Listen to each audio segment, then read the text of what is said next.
Welcome to another installment of Hilchos Basar B'cholav. We are in Yoreh Deah Siman Tzadi. We are in chapter 90, the laws of the Kechal. The Kechal is the udder. And while it may seem rather frivolous or simply something to learn about that is somewhat abstract, there are a lot of really interesting applications that you learn in this section, specifically when it comes to understanding the deeper meaning of what we learned originally a couple of chapters ago about what's considered milk, when is it milk, when is it meat, and when are those flavors considered mixed. And we'll also learn some laws that will not only apply for udders, but also for not necessarily in Basar B'cholav, but when we, Be'ez Hashem, at some point go back and learn about other parts of the animal, that we'll see that a lot of these rules apply similarly, such as squeezing out the milk. And we're going to see there's a big machlokes between Rashi and Rabbeinu Tam, and we're going to go through each one of those separately. But first, let's just start off with what is this rule that is the milk that's inside of the udder. So the udder is where baby cow goes up to mommy cow and gets its milk so that it can grow and thrive and be a healthy cow. And then at some point, go through shchita, melicha, nikur, not in that order, shchita, nikur, melicha, and then somehow wind up on your plate as a steak. Isn't that fabulous? Before that, it needs the udder. Okay, so this is the place, and sometimes milk collects inside of it, and sometimes it's liquid, and sometimes it's crusty. We talked about that a lot. So we're going to start from the beginning. So we learned in Shemos, Rashi Spikuri Ad Masacha Tavi Beis Hashem Elokecha Lo Tavashel Gribach Le'evimo. We learn in Shemos, 23:19, that there's a prohibition of Basar B'cholav, and the Gemara says B'chalev Yimo V'lo B'chalev Shchuta. Okay, so it has to be the milk from the live mother and not from the Ois Geshacht. So Rashi says, so if it has to be not from the milk of a shechted animal, so it has to be that, Rashi explains that this means that it has to be able to be a mother, okay? And if it's no longer living, it's no longer able to be a mother. So that means that after it dies, this really isn't milk anymore. The Mishnah further says in Chulin, this is on Kuf Yud Tes, this Mishnah, it says, HaKechal, so the udder, Koro umotzi es chalavo. You need to slice it and excise the milk that's inside of it. Lo karo, eno over alav. Should you not slice it, you do not violate the prohibition. Okay. So then it goes on to the next organ. Alev koro umotzi estamo. With the heart, you slice it open and take out the blood. Lo karo, eno over alav. If you don't do that, you don't violate it. So we see a similarity over here. So Rashi explains, what aren't you violating? You don't violate consuming it, and you're not going to get lashes by consuming it. So normally this is a lav, okay? And a lav would mean that it's a negative prohibition, that should you eat it in the proper amount, and you have been warned, the court, the Beis Din, would give you lashes as your punishment. V'lo al bishulo, and so eating it is one way to get that violation, and cooking it is also another way. Why? The law of chalav mikri. The gemara faresh i'ika miha isura d'Rabbanan olai. So we see from the Mishnah, there's no Torah prohibition, and the Gemara is going to debate any rabbinic prohibition that's attached to it. So what does the Gemara say? So the Gemara says, so actually what's funny is that that's what the Gemara is actually quoted earlier, quoting this Mishnah. Okay, so Rav Dimi says from Neharda, they said the following thing: Kachala ilui bisra shari. So if you are cooking a lot of meat and you put the kachal on top of it, you put the udder on top of it, my taima chalav shchuta derabana. He's saying that even though there's milk in there and it oozes down on the food below it, the milk is only going to be a rabbinic prohibition, and we didn't prohibit that when you're roasting things. Okay, so the Rashi explains the Gemara by saying, Amarav Eino Over alav midiraisa. So you don't. There's no Torah prohibition. And really, you could eat this im bishlu. Should you cook them together? We don't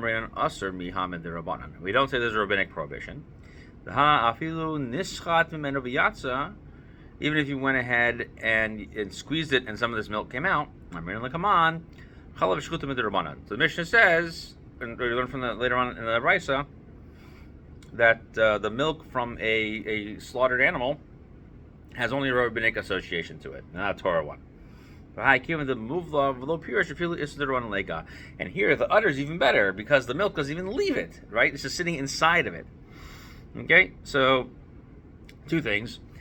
So number one, the milk from a slaughtered animal, chalav shchuta, is not a Torah prohibition, and there's no prohibition on that milk that's inside of the udder. Okay, so that's what we say. So there's a comment on this. The Yad Yehuda, who we often quote, says that according to Rashi, if the milk never came out, it's not considered milk. Okay, and so therefore, b'chalei v'imo is not really that one's not as necessary for Rashi. It appears only if it comes out of the kachal. Okay, so that's what the second thing is for. So while it's in the udder, it's not called milk. So when it squeezes out of the udder, now it's teaching us that's why you go ahead and put like ila bisra. You can put it on top of the other meat. Okay, and that's what they don't want. However, if it never left, there was no prohibition. So that is the case. So we saw in the Gemara that if you don't slice it, it's mutter b'diavad. Okay. However, the Gemara gets to this and they say, wait, it should be permitted. Or some say that you don't violate it and maybe it's prohibited. So there's a brayso that seems to report that first one, that if you cook the chal with milk, it's mutter. Okay. However, if you have the keva, the maw, right? If you did the small animal and it absorbs some of the milk, we talked about that when we talked about making cheese. That we said was prohibited. Okay. And what's the difference between them? So one is collected in its organs, the other one is not collected. Okay. So then the Gemara explains. So the Mishnah says to slice it open. What does that look like? So Rabbi Yehuda says that you cut it open shesi v'ar v'tachal b'kosel, which means you cut it lengthwise, you cut it widthwise, and you smash it against the wall. Okay, so that's what you're supposed to do. Some say that Rabbi Elazar says to his servant, he said to him, "Cut it open, and I'll eat it." So what does that mean, right? So there's no chiddush in these statements. So the Mishnah tells us to cut it open. So the chiddush is that from the Mishnah simply is saying that just could make one slice, and that would be enough just to get whatever milk was lying there. Okay? The Gemara further records a conversation between Yalta and her husband Rav Nachman. So everything the Torah permitted to us, everything the Torah prohibited to us was also permitted to us, something similar. So we are not allowed to eat blood, so therefore we can eat the liver. Okay, so by the liver, we'll have the blood taste inside of it, even though we can't drink the blood, but we'll be able to taste what it tastes like if you eat liver. So we also aren't allowed to eat the basar b'chalav. So what's similar to that? Nachman says, hey, go ahead and let's roast up a kachal. Okay? So that's the answer. The kachal tastes like basar b'chalav. It's so delicious it tastes like basar b'chalav.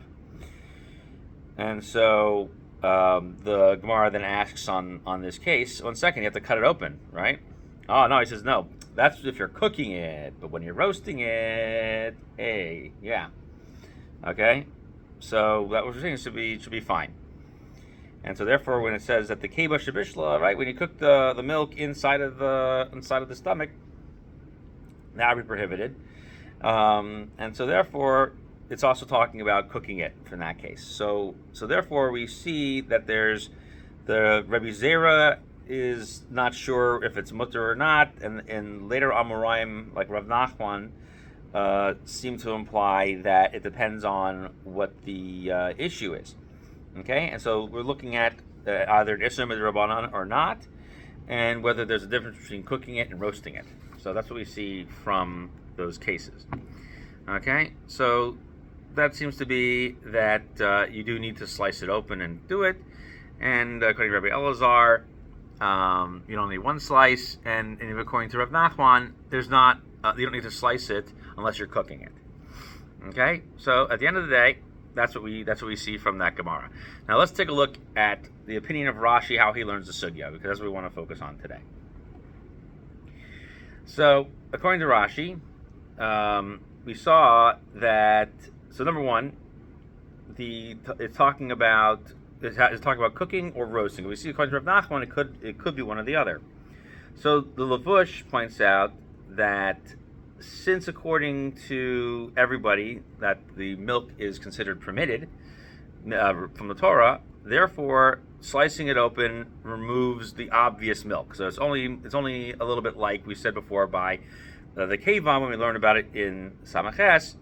You're just not allowed to see the milk, and it's not supposed to look like milk, and that's what the problem is. So when you roast it, you're destroying the milk, and that's why there would be people who would be lenient on it. The Chavas Das from Rav Yaakov Milisa, he argues and he says that if you went ahead and slice it open, it has to be lengthwise and widthwise and smashed against the wall to squeeze it out. It's that, so that there might be a little bit of milk in there. The thing is that after you do that, there's nothing coming out when you cook it. So Rashi is saying that when you cut it, okay, in this Gemara, he says when you cut it, you have to do one or the other, okay. So because the extra milk that's inside of it is going to drip out. So we saw that there were some problems with that potentially. So. The only problem is if the milk goes out and in, because then you're going to see it like in the pot and go back into the meat, and that would not be good. So cutting it lengthwise and widthwise is to remove that problem. Okay, so according to that way of learning the Gemara, we're saying that it looks like milk, okay, and then it's going to be cooked with it.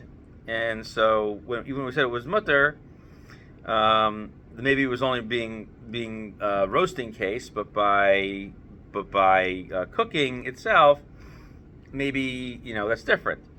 Okay.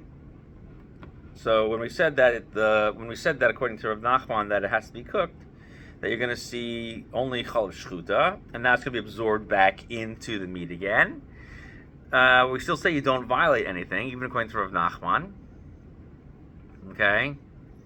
And so therefore, the leniency is only by roasting it. So he was extremely lenient by roasting, but by cooking, that's a problem. So whereas the other opinions of Rabbi Elazar and Rabbi Yehuda and Rabbi Zvid, he would follow that second opinion of Rabbi Zvid that we mentioned.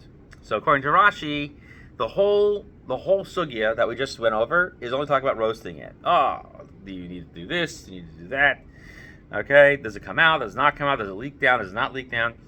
So it's only that. But if you cook it and you didn't do any of that slicing, according to Rashi, you cannot eat that kachal anymore. Okay? And so that's the question. The question is, are we talking about the permissive opinion of roasting it? Or are we talking about cooking it without doing the slicing of it? Okay? Even if it's by itself and not cooking other stuff with it. So he seems to say that you're not allowed to eat it. There's a rabbinic prohibition on that. Okay? So that's what Rashi is saying. Now, at the end of this, of Rashi's saying, we're going to see that roasting it does still require that you slice it open, but that we're going to take the somewhat more lenient approach that it only needs one or the other, but not both. Okay?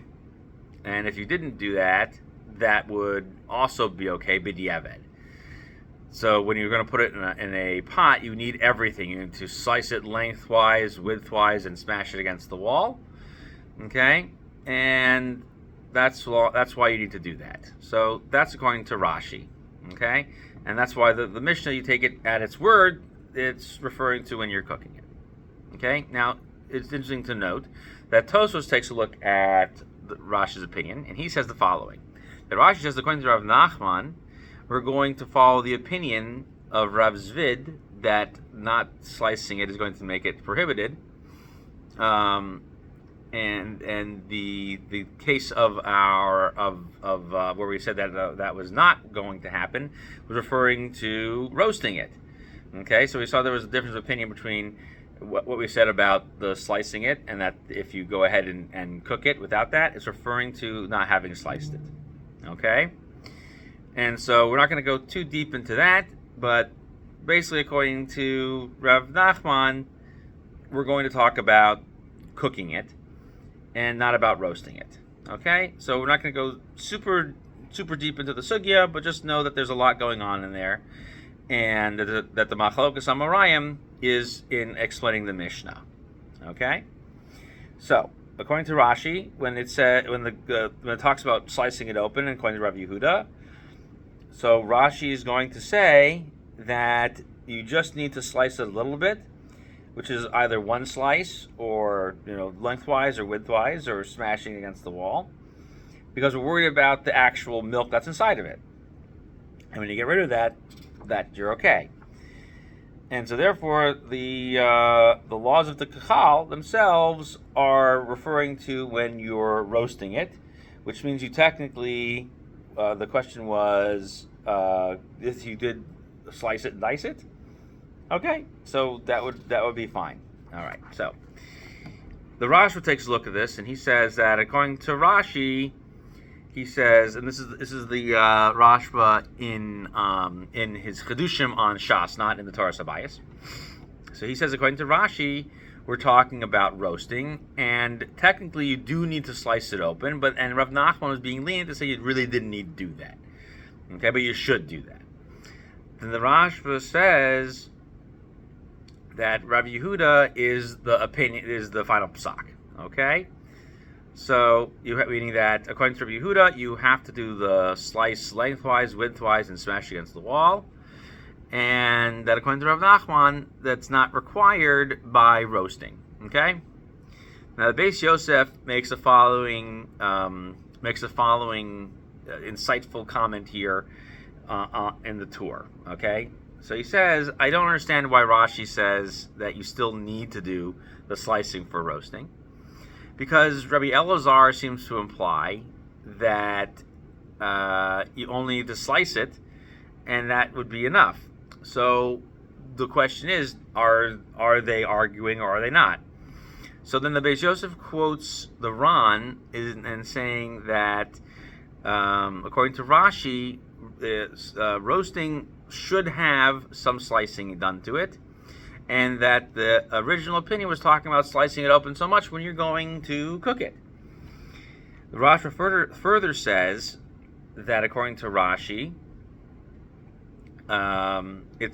he also said, I don't understand why the Rashi is saying that this is only talking about roasting, okay, because it says that Rashi holds like Rav Yehuda, which we've just stated, okay. And so then I don't know why that you need to slice it lengthwise and widthwise at all.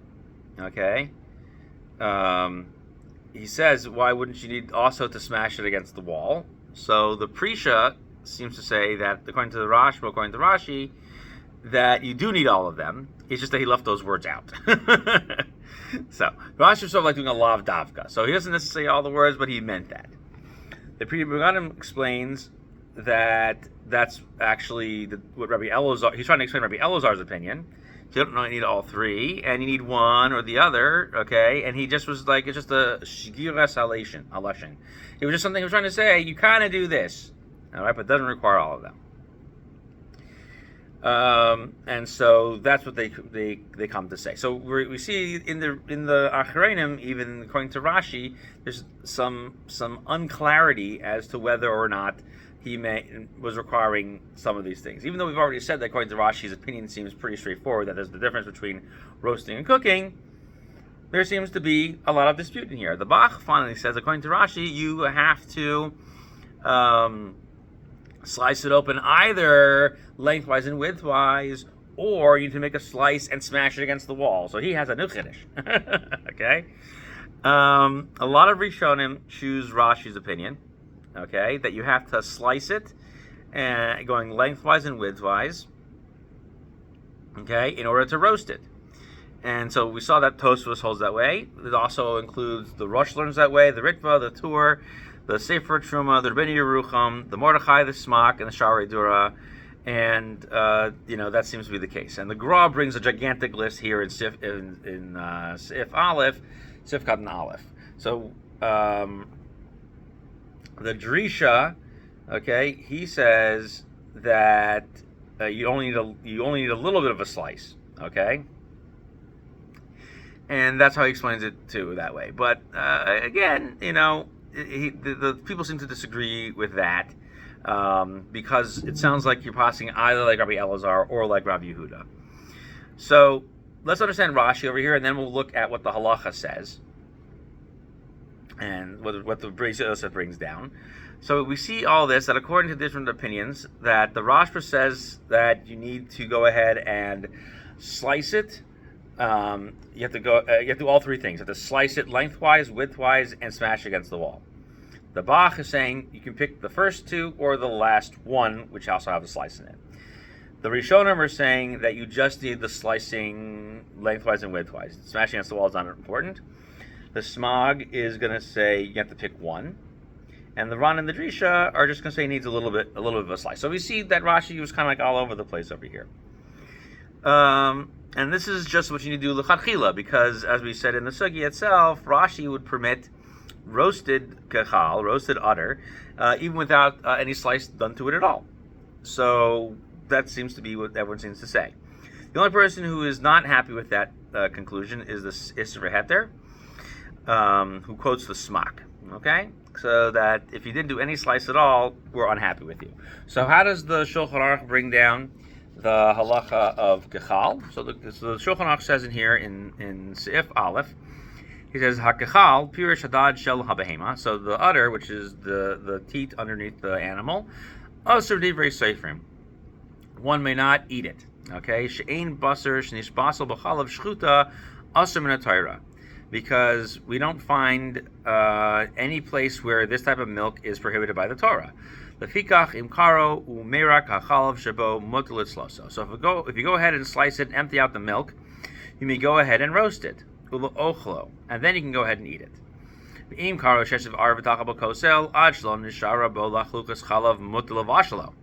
And so if you go ahead and you slice it lengthwise and widthwise and smash it against the wall, then it'll be permitted to eat it. Okay? So that seems that we're not sure yet what Rashi is going to hold by Bishul, but we see that by roasting it, he seems to apply this opinion of Rashi. So, what does Rashi hold by cooking? Okay, so the Gemara says, that when you slice it, Rabbi Yehuda said to do all those things. So you slice it lengthwise and widthwise and smash it against the wall. And Rashi says you don't really need that unless you're cooking it. Okay, because that you need to get everything out of there. That's what he says, and then you can go ahead and cook it. Because when we said earlier by Rav Zvid that it's permitted to cook it, the cooking was really roasting. Okay, which seems to say, like we said, that he takes the approach that Rav Zvid is being explained by Rav Nachman, and then the machlokes in Rav Yehuda and Rav Elazar was in how much you need. Okay, so if you went ahead and cooked it, it sounds like that you'd have a problem, because that would be the dispute between all three of the Amoraim that we were talking about. So the Torah writes that it's asur midrabanan to cook it, even in a pot by itself, even without any other meat there. Okay, we'll come back to why where did they come up with that in a second. But for right now, it sounds like we're only talking about an udder. But all the Rishonim all slapped together this other statement, and we'll come back to adding other meat in there in a minute. Just sort of accept that as a fact. We'll establish that as a fact later on. And furthermore, if it's with meat, and all you did was slice it lengthwise and widthwise and smash it against the wall to take out the milk that's inside of it, that's cooking with it, all those things is all going to be fine. Should you not slice it, and slice it but not smash it against the wall, but then you cook it, then you need shishim against it. And if you don't have 60 against it, it's going to be prohibiting everything, including itself. So Beis Yosef says, he says, so I don't know where this comes from. But maybe I can see that by requiring the slicing, okay? So therefore, the chalav is only going to come out when I have some type of slice there. and if I don't find that all the milk is basically locked up inside of the udder itself, then you're going to see milk, and you're going to have to need shishim against it. Okay, so we're also saying that maybe he's learning that since the meat itself is permitted, and this is the prohibited substance, the quote unquote the chalav shchuta over here. So you'd be measuring against that, but how would you measure that? So that's the Beis Yosef, and the Bach writes, according to Rashi, with a small slice, this doesn't work to cook it, and if you went ahead and did that, then what he's saying is that the udder is prohibited. Okay, and we don't like that. So it has nothing to do that. It's not like we're not trying to establish a reason to permit it. We're trying to establish Rashi's opinion to prohibit it. Okay, so that's what we're saying about Rashi. Is that so? If you don't do that, it's no good. Let's say you have shishim. Okay, so Tosfos says on Rashi that according to Rashi, when there's shishim in the water against the udder, then it's not prohibited because the milk would be batal. Okay, because the milk is all going to come out, it's going to be nullified in the water, no good. But now here's where the meat stuff comes in. Then Tosfos then makes the argument. Let's say you went ahead and cooked it with other meat in there. So now everything's bad because you're going to be cooking this milk with the meat that was absorbed into the milk from the kachal, which is an Isser D'Rabbanan still. And so some people even say that if you cook the kachal with this milk inside of it, that's fine. But they add the words in the gemara, which our gemara didn't have. And Tosfos was saying that he had some versions that is if you cook it by itself. Okay, and so therefore, according to Rashi, you're going to need 60 times against that in that case. Okay, and the Rush echoes this thing that 60 times against the milk is fine. So the Maharam Shif asks an interesting question, which is a good question. So why isn't it going to prohibit the udder itself? Right, it's the source of the milk, and that's because it's only other milk that the flavor is going to taste like Basar b'chalav. So that's what Yalta was saying. So where else can I taste Basar b'chalav? So if I only cook a kachal by itself, that's perfectly fine. But I'm not allowed to cook Isser D'Rabbanan with other meat. Okay? So its flavor won't be changed like this, and that's why it was so interesting. So he points that out as that's why it's to be permitted. Okay? So when you cook with other meat, if you don't cut it, that's what we're saying, that it's going to be prohibited. Okay, so we also see this in another sugya that's not our sugya. This is on Chulin Tzadi Zayin. Rav Nachman himself says that if you cook the Gita Nasha, you need 60 times against it. We don't pass in that way. And you can't measure against the Gita Nasha, well, this is the sciatic nerve. And the Kachal needs 60, and you can add the volume of the udder itself into that 60. Okay, if you have an egg with a partially fertilized chick inside of it, that's considered prohibited, and you need 60 against it. Rav Yitzchak, Rav Rashi says that the kachal itself becomes prohibited. So Rashi says that you need 60 against it, and the kachal itself is considered permitted if it's cooked, and therefore you get 60 included in it. So according to Rashi, if you took the udder and didn't slice it, and then you cook it with other meat, so you need 60 against all of that, but the kachal is considered part of that volume of 60 over there. So you take out all the other meat and see when you leave the kachal in there, what's the volume of the whole thing. Okay? So now when there isn't 60, okay, the Rishonim seem to say the following. So the Taz quotes the Rashba. The Taz here in Sif Aleph, Sif Cut and Bays, he says that in the Rashba and the Mishmer Sabayas, that the kachal, when it shoots into the other meats, the milk shoots into the other meat, it goes into that meat, and then that meat makes a new flavor, and it's going to get mixed up and goes back into the kachal itself. Okay? And so therefore, even though we're going to count as part of 60, we're going to be worried that you're going to prohibit the kachal in that case as well. And the Lavush also says, even if you sliced it afterwards, that won't help because the flavor change comes at that point. Okay?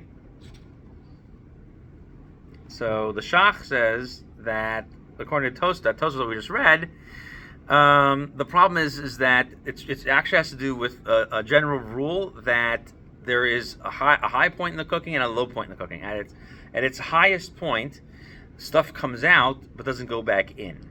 And that's what Tosfos and the Rashi are referring to. So that's why we were saying it's part of the 60.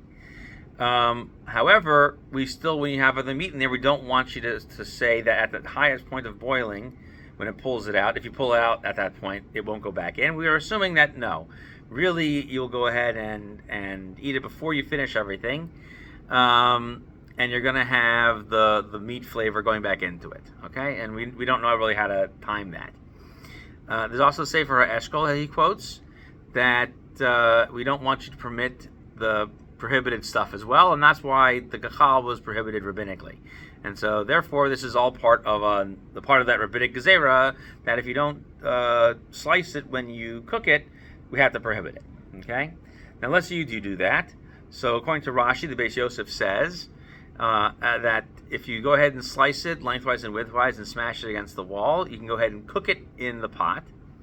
Okay? And at that point, you would be allowed, even though there would be no milk left inside of it, and that's the Ran says that too, according to Rashi. And so there's a lot of people who point that out.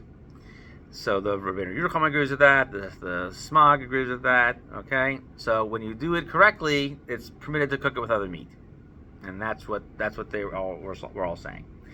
However, the Sefer Truma quotes Rashi is saying that if you go ahead and slice it and dice it and do all the fun stuff to it, and you're not allowed to cook it with meat. Okay, he just says that that's the general rule. And the Drisha points out that most people say that it's fine to do that, and Shalta Giborim, which is a commentary on the side of the Rif, he says no. And so there's a sefer that came out in the time period of Rashi that says that you actually are not allowed to cook the kachal with other meat. Okay? So, strange. Okay? The Torah, however, says, according to Rashi, that if you take the udder, whether it is used with a nursing cow or not, and it has a lot of milk in it, you're not allowed to cook it even in a pot by itself without having without other meat in it, and so too with meat itself. All right, you have to unless you slice it lengthwise and widthwise and smash it against the wall to take out the milk. Okay, and then it's permitted. So he learns like most other people.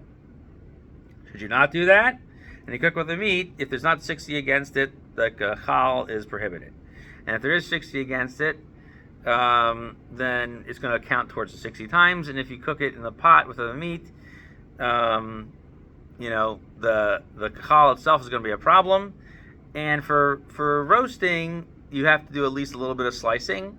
But if you didn't, according to Rashi, that would be fine. All right, so we'll hold there for a minute because there's a lot going on here about Rashi. Well, let's see over here. Let's see if I can wrap it up real quick. So the shear's gone a little bit long. I don't know if everyone wants to continue to hear about it. So let's turn on a little bit over here. Okay, so there's just a lot here in Rashi. So let's see if I want to wrap it up. Let's see. Let's wrap up the shir, I think, for this. I think we learned a lot over here. So we see that according to Rashi that the kachal is let's wrap it up here. Okay, the kachal is only going to be prohibited because of this Isser D'Rabbanan. Okay, so it's only going to be when it has the flavor of the milk coming from the meat, and that's just going to prohibit it according to Rashi. And that milk is stored somewhere inside of the thing itself. And so when that milk comes out, that's when you're going to have a problem. Okay? And another thing to point out is that it's, it's a question of whether or not we have this problem the Shach brought up, that there are certain points when the flavors come out and don't come out, and maybe since it's only Isser Rabbanan, maybe we could assume this case where you're cooking it, that the milk flavor would become batal in the water before going back into it. So the Prisha basically explains that there's a difference between cooking it by itself without slicing it and then cooking with other meat. All right, and that's really the flavor of that milk inside of it going into the other stuff and then going back into it, and whether that's going to count towards a 60 or not.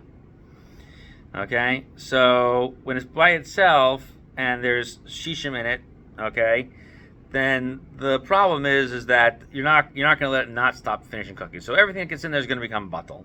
And this is an interesting leniency by Isser Rabbanan, which we won't discuss at this time. So that seems to be according to Rashi why that would work. Okay, and so therefore, according to Rashi, what we see over here is that since it's the kal is a really permitted thing, if it's cooked with other meat, that's when you're going to need shishim. But by itself, you won't need to. Okay? So that's what he holds. And then the Shach points out in Sifkat and Hay that the Ravid agrees with that as well.